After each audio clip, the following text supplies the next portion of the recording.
Boa noite a todos. Ah, Daremos início à audiência de conciliação feita pela primeira Câmara de Conciliação, Mediação e Arbitragem do Núcleo de Prática Jurídica da Universidade Federal do Tocantins. Esta audiência será mediada por mim, Fabrício Barroso dos Santos, matrícula UFT 2020-110025. E por mim, Expedito Helder Cronenberger Freitas, matrícula UFT 2015-112404. Bom, esta demanda refere-se ao contrato de prestação de serviço nos moldes do artigo 594 do Código Civil de 10 de janeiro de 2002, registrado no processo 2024/2, tendo como objeto a poda e jardinagem de 100 metros quadrados na área verde da residência da senhora Beatriz Ribeiro Gomes. Cabe informar que as partes colocaram cláusula no contrato de prestação de serviços, elegendo a primeira Câmara de Conciliação, Mediação e Arbitragem do Núcleo de Prática Jurídica da Universidade Federal do Tocantins, a fim de que, por meio do procedimento de arbitragem, resolva qualquer conflito advindo na realização do contrato. Temos como demandante deste processo a senhora Beatriz. Senhora Beatriz, a senhora pode se apresentar dizendo o seu nome completo com o nome da matrícula, com o número da matrícula da UFT. Boa noite a todos. Meu nome é Beatriz Ribeiro Gomes, com matrícula FT 2023-11871. Como demandada, temos a senhora Cibele. Senhora Cibele, a senhora pode se apresentar dizendo o seu nome completo com o número da matrícula da UFT. Boa noite a todos. Meu nome é Cibele Silva Monteiro, de matrícula FT 2023-110072. Bom, a senhora Beatriz alega que realizou o contrato de prestação de serviços de poda e jardinagem com a senhora Cibele e que a senhora Cibele não cumpriu com o acordado dentro do prazo estabelecido, o que ocasionou prejuízos financeiros à senhora Beatriz, que foi obrigada a contratar outro prestador de serviço para a conclusão do trabalho. Senhora Beatriz, a senhora tem a palavra para explicar o ocorrido. No dia 10 de janeiro de 2024, entrei em contato com a senhora Cibele a fim de ela prestar um serviço de poda e jardinagem na minha residência. Após conversarmos e explicar para ela que seria a residência de 100 metros quadrados, ela disse que seria realizado no dia 20. Porém, no dia 20 de janeiro de 2024, ela não realizou o serviço completo.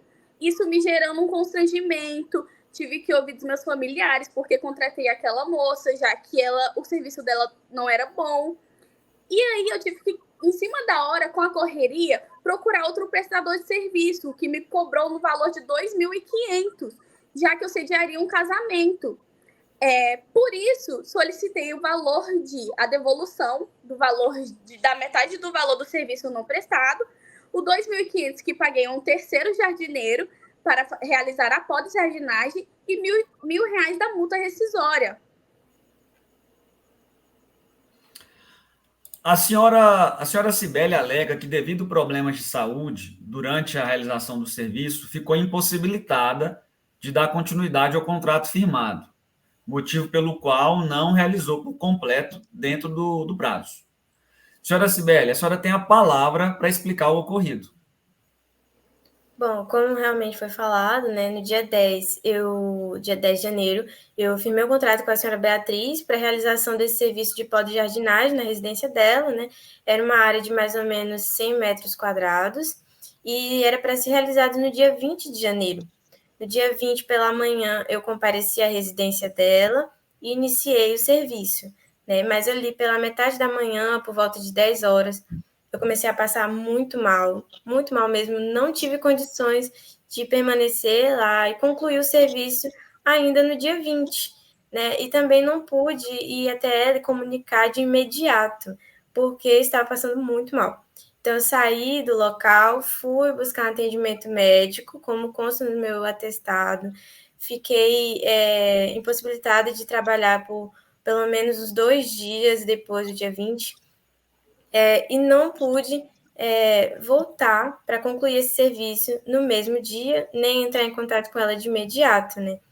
E aí a senhora Beatriz alegou que tinha esse evento de casamento na sua residência, mas esse evento não era do meu conhecimento e não foi um fator informado na hora de realizar o contrato.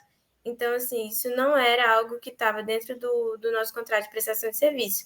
Eu fui realizar o serviço de poda, mas não sabia nem mesmo desse evento que ia ocorrer. Então, eu não quero, assim, não posso, né, na verdade, ter essa responsabilidade de pagar essa multa. Tive muitos gastos com medicamento e não pude controlar, não pude prever a minha situação e fisicamente eu não pude voltar para concluir o serviço. Então, não gostaria de não pagar essa multa, mas assim, aceito pagar os R$ 1.500, que é referente à metade do serviço que eu não pude realizar, e também os R$ 1.000 em relação à diferença de valor, né, relacionado ao pagamento feito a terceiros. Bom, podemos concluir que, diante do exposto pela demandante e demandada, temos os seguintes pontos. Como pontos divergentes, nós temos: a senhora Cibele alega não poder arcar com o pagamento da multa de R$ 1.000, bem como não tem condições de pagar a correção monetária solicitada. Como ponto confuso ou de enriquecimento ilícito, nós temos: a demandante solicita, além da devolução da parte não realizada de R$ 1.500, pede também que a demandada pague o valor integral da contratação do novo prestador de serviços, ou seja, R$ 2.500, o que é um enriquecimento de R$ 1.000 por parte da demandante.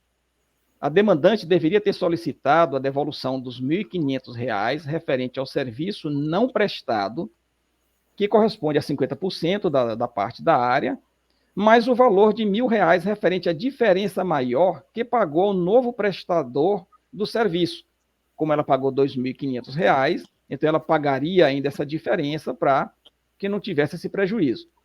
Mas temos também os pontos convergentes, em que ambas concordam com a veracidade do contrato firmado. Ou seja, ninguém aqui alegou que desconhece o contrato. Ambas também elegeram esta Câmara de Arbitragem como instituição exclusiva para dirimir os conflitos, caso viesse a ocorrer.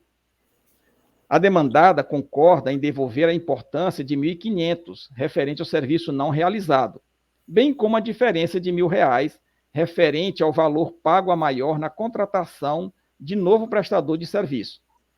Diante do exposto, eu pergunto: as senhoras entenderam quais os pontos divergentes, confusos e convergentes? Sim. Sim. Bom, eu pergunto: senhora Beatriz, a senhora concorda com a proposta feita pela senhora Cibele em devolver apenas o valor recebido pelo serviço não prestado de R$ 1.500, mais o valor da diferença que a senhora pagou a maior, no valor de R$ 1.000, perfazendo um total de R$ 2.500, sem o pagamento da correção monetária, ou seja, é um valor que somado seria R$ 2.500 e não os R$ 5.000 já cobrado na inicial que a senhora fez. A senhora concorda com esse acordo? Sim.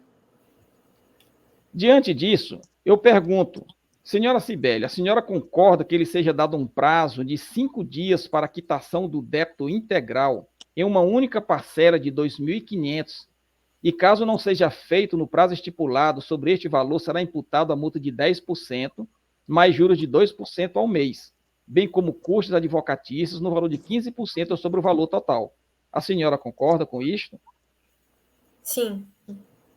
Fica, então, registrado perante a primeira Câmara de Conciliação, Mediação e Arbitragem do Núcleo de Prática Jurídica da Universidade Federal do Tocantins o acordo firmado entre a demandante, senhora Beatriz Ribeiro Gomes, e a demandada, senhora Cibele Silva Monteiro. Este processo será reduzido a termo, enviado para homologação e terá força de decisão judicial. Agradeço a colaboração da senhora Beatriz Ribeiro Gomes e da senhora Cibele Silva Monteiro na realização deste acordo, ao meu colega de trabalho, o senhor Fabrício. Esta sessão declaro encerrada e a audiência assim fica registrada. Obrigado a todos e uma boa noite. Boa noite, Expedito. Boa noite a todos. Obrigada. Obrigada.